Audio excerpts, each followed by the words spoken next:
अस्सलाम वालेकुम viewers, I am Hina Mahjabeen. I hope you all will be fine. हम study कर रहे हैं MGT 201 फाइनेंशियल मैनेजमेंट का कोर्स, जिसका है module number 4 valuation of long term securities and topic number है 70 3 stage growth model part 1। But today's lecture start करने से पहले अगर आप मेरे चैनल पर न्यू हैं दैन प्लीज़ मेरे चैनल को सब्सक्राइब कर दें और बेल आइकन को क्लिक करना मत भूलिएगा, ताकि upcoming lectures, different assignments, quizzes और पेपर्स के नोटिफिकेशंस आप तक पहुंच जाएं। लाइक भी कीजिएगा, शेयर भी कीजिएगा। ओके जी, let's start from today's lecture that is about 3 stage growth model. हम ग्रोथ मॉडल्स पढ़े हैं। पहले हमने नो ग्रोथ मॉडल पढ़ा, देन कांस्टेंट ग्रोथ मॉडल पढ़ा, फिर 2 स्टेज ग्रोथ मॉडल पढ़ा। प्रीवियस लेक्चर में 2 स्टेज ग्रोथ मॉडल पढ़ा। उसमें क्या था, तो retention ratio, the rate of dividend या ग्रोथ जो होती है ओनली 1 टाइम होती है, बट वो भी एक टाइम कांस्टेंट रहता है। सपोज करो कि फर्स्ट 5 ईयर्स कांस्टेंट था ग्रोथ का रेट, और फिर 6th ईयर से ऑनवर्ड यानी आपका जो ग्रोथ रेट है वो चेंज हुआ। चेंज होने के बाद इन्फिनिटी टाइम पीरियड के टिल इन्फिनिटी वो भी कांस्टेंट ही रहेगा, यानी 1 टाइम ग्रोथ रेट या रिटेंशन रेशो चेंज होती है। इसी तरह से रिटेंशन रेशो की वजह से ही ग्रोथ होती है। और यहाँ पर 3 स्टेज में ये होगा कि आपकी जो रिटेंशन रेशो है वो चेंज होगी 2 टाइम्स, ट्वाइस। यानी अगर एग्जांपल दूँ से जो 2 स्टेज मॉडल था उसमें देखो, फर्स्ट अगर 10 ईयर्स थे तो फर्स्ट 5 ईयर्स यानी ईयर 1 से लेकर 5 तक 10% एवरी ईयर 10% ही ग्रोथ रेट रहा, यानी कांस्टेंट रहा। 6th ईयर से ऑनवर्ड जो होगा वो आपका सपोज करो चेंज हुआ ग्रोथ रेट 10 से, ये मैटर नहीं करता ज़्यादा हुआ ग्रोथ रेट या कम हुआ, बस चेंज हुआ। ठीक है, तो वो 10% था पहले तो 20% हो गया, या 15% या फिर 7% हो गया, तो वो चेंज हुआ। बट ये जो 7% या 10% 6 ईयर से चेंज हुआ, वो 6 ईयर से इन्फिनिटी टाइम पीरियड तक वही कांस्टेंट ही रहेगा। ये हो गया था हमारा 2 स्टेज ग्रोथ मॉडल में। अब ये जो 3 स्टेज मॉडल है उसमें retention ratio twice 2 times change होती है। मीन्स जैसे यहाँ पर हुआ था 2 में 1 से लेकर 5 तक सेम रहा, ये 10%, फिर 6th ईयर से 10th ऑनवर्ड हुआ था, बट यहाँ पर ऑनवर्ड नहीं होगा, ये फाइनाइट स्टेज होगी। 6 से लेकर 10th ईयर तक ग्रोथ रेट क्या है, चेंज होकर 7% या 15% कर लो। ठीक है, 6 से लेकर 10th ईयर तक 15% रहा।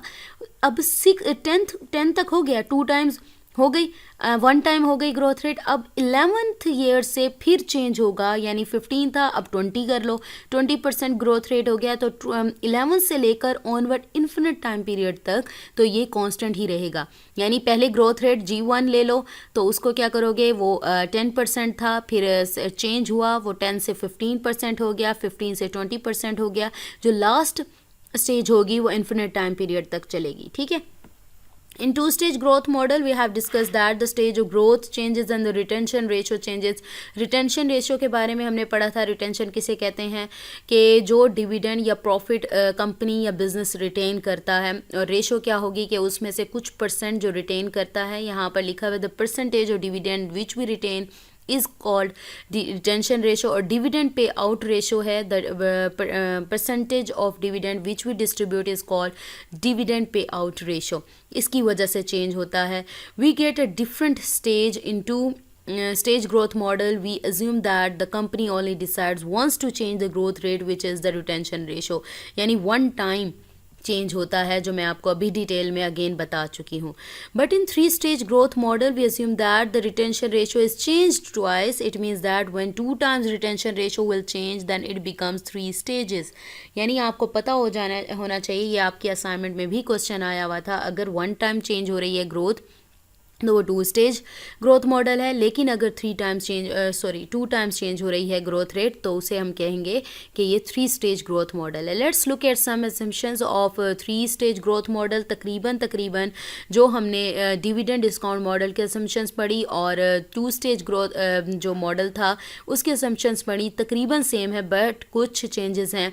इन addition to it we also assume that this business will be going concern, meaning that their dividends will never be finished or closed। Going concern तो रट जाना चाहिए, यानी वो बिजनेस जिसकी कोई इंटेंशन नहीं है क्लोज होने की, तो इसका क्या होगा, टिल इन्फिनिटी टाइम पीरियड तक ये आपके जो डिविडेंड्स हैं वो चलते रहेंगे, यानी their dividends will never be finished और closed.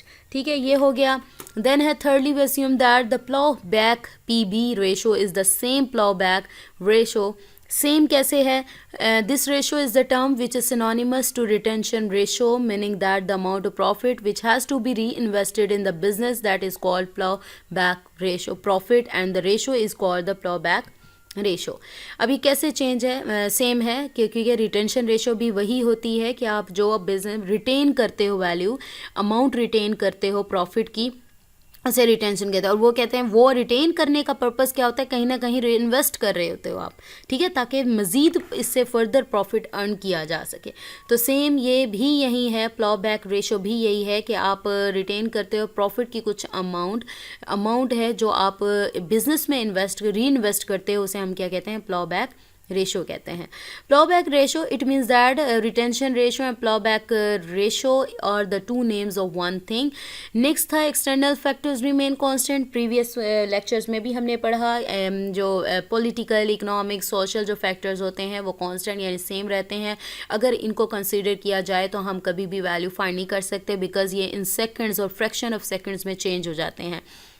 Earning power of company remains constant, यानी उसकी अर्निंग पावर भी कांस्टेंट सेम रहती है। सपोज करो इस साल 10,000 अर्न करती है या वो लगा सकती है, स्पेंड करती है, तो उसकी अर्निंग पावर इतनी हो तो नेक्स्ट ईयर्स में भी वो सेम लगा सके। Growth is the function of plough back ratio और रिटेंशन रेशो। हमने पढ़ा है रिटेंशन रेशो की वजह से ही डिविडेंड चेंज होता है, so it is the function of growth. Let's see how we can calculate the 3 stage growth model और do calculation in 3 stage growth model. First हमारा होगा V1, जैसे कि 2 स्टेज ग्रोथ मॉडल में किया था, तकरीबन मिलता जुलता है, हाफ तो तकरीबन एक जैसा है, बट वहाँ पर ये था कि फर्स्ट फाइनाइट स्टेज थी और जो सेकंड स्टेज थी वो थी इन्फिनिट स्टेज। बट यहाँ पर फर्स्ट 2 स्टेजेस होंगी फाइनाइट होंगी, बिकॉज हमें पता होगा कि कहाँ से कहाँ तक ग्रोथ हो रही है। बट जो लास्ट स्टेज होगी, जो थर्ड स्टेज होगी, इन्फिनिट होगी, मीन्स वो इन्फिनिट टाइम पीरियड तक जा रही है, ठीक है, डिविडेंड प्रोवाइड करेगी। तो stage 1 value of stage 1 infinite, इधर हम इंडिविजुअल करेंगे बिकॉज हमारे पास ग्रोथ फार्मूला इंडिविजुअल यूज़ करेंगे, सेकंड में भी इंडिविजुअल होगा, बट यहाँ पर इन्फिनिट टाइम पीरियड के लिए है तो इसलिए यहाँ पर कांस्टेंट ग्रोथ फार्मूला यूज़ करेंगे। लास्ट में हम इन सब वैल्यूज़ को ऐड कर देंगे तो हमारे पास इंट्रिंसिक वैल्यू आ जाएगी, जैसे हमने स्टेज 2 ग्रोथ मॉडल में किया था। स्टेज 1 पर क्या करोगे? स्टेज 1 पर the same as 2 stage model, constant rate यानी ग्रोथ को आप G1 लोगे। मैंने आपको बताया था कि डिफ्रेंशिएट करने के लिए अगर मैं सारा G राइट कर दूं तो कौन से G की बात हो रही है, तो G1, G2 and G3 naming देनी है आपने। तो फर्स्ट जो ग्रोथ रेट होगा G1, सेकेंड वाला G2, G3। फाइनाइट है, ऑलरेडी बता चुकी हूँ। ईयर 1 10 रुपीज़ थे, ऑनवर्ड बढ़ता भी जा रहा है आपका डिविडेंड। और यहाँ पर देखें मैंने हाईलाइट किया है जो रेट ऑफ डिविडेंड है वो कांस्टेंट है, यानी सेम जा रहा है। तो आपको ये बताया था मैंने, जो नेक्स्ट ईयर से ही जो स्टेज 2 होती है, यानी ईयर 3 पर फिनिश हुआ था, यानी ईयर 3 से ही नेक्स्ट स्टेज है जो वो स्टार्ट होती है, ये भी फाइनाइट स्टेज है। और ये सेकेंड स्टेज जो है फर्स्ट ईयर के बाद ही यूज़ होती है, इंडिविजुअल फार्मूला यूज़ होगा। स्टेज ईयर 3 पर एंड हुआ था, ईयर 3 यहाँ पर एंड हुआ था, तो ईयर 4 स्टार्ट हो गया, तो वहाँ पर जो है G2 हमारे पास 10% है, जबकि G1 मेरे पास ऊपर 11% था, ठीक है। तो ये आपकी ग्रोथ होगी, ये देखो ये यहाँ पर 10% यानी 2 ईयर्स तक यही रहेगा, ठीक है। तो नेक्स्ट अब स्टेज 3 की बारी आए। स्टेज 3 पर ग्रोथ रेट 8% है। थर्ड स्टेज भी सेकंड स्टेज के फिनिश होने पर स्टार्ट होती है। तो यहाँ पर देखो, यहाँ पर कहाँ फिनिश हुआ था, ईयर 5 पर, तो मीन्स ईयर 6 की बात हो रही है। तो ईयर 6 के लिए पहले तो फाइंड करोगे n+1। n क्या है? जो लास्ट ईयर था, यानी 5th ईयर है, +1 यानी 6, यानी 6th ईयर की फाइंड करनी है आपने। तो ये आ जाएगा R-G3, यानी ग्रोथ रेट थर्ड, यानी लास्ट टाइम क्या ग्रोथ रेट था। तो हमारे पास मैंने यहाँ पर ऐड किया है, प्रीवियस लेक्चर में बताया भी था, ये जो ग्रोथ रेट, ये जो आप फाइंड कर रहे हो कांस्टेंट ग्रोथ फार्मूला जो है आपने यूज़ किया है, ये स्टेज 2 के एंड पर यूज़ किया है, और ये फार्मूला हमें एंड ऑफ द स्टेज पर मिलेगा, यानी formula will be at the end of stage 2। तो इसलिए अगर मैं चाहती हूँ कि एट 0 पॉइंट या इनिशियल पॉइंट या स्टार्टिंग पॉइंट जहाँ पर मैं डिसीजन बना सकूँ कि इसको मैंने लेना चाहिए या नहीं लेना चाहिए, तो फर्दर मैं इसको डिस्काउंट करूँगी V3 को। तो मैं आपको इसको दिखा दूँगी जब नेक्स्ट लेक्चर इसका पढ़ेंगे हम, इसकी जो एग्जांपल होगी, नेक्स्ट लास्ट में क्या करते हैं, v is equal to v1 plus v2 and v3, इस तरह से सम अप करके हम स्टॉक की इंट्रिंसिक वैल्यू फाइंड कर लेते हैं। So we have completed of today's lecture. मुझे अपनी दुआ में याद रखिएगा, अपना ख्याल रखिएगा। टेक केयर, अल्लाह हाफिज़।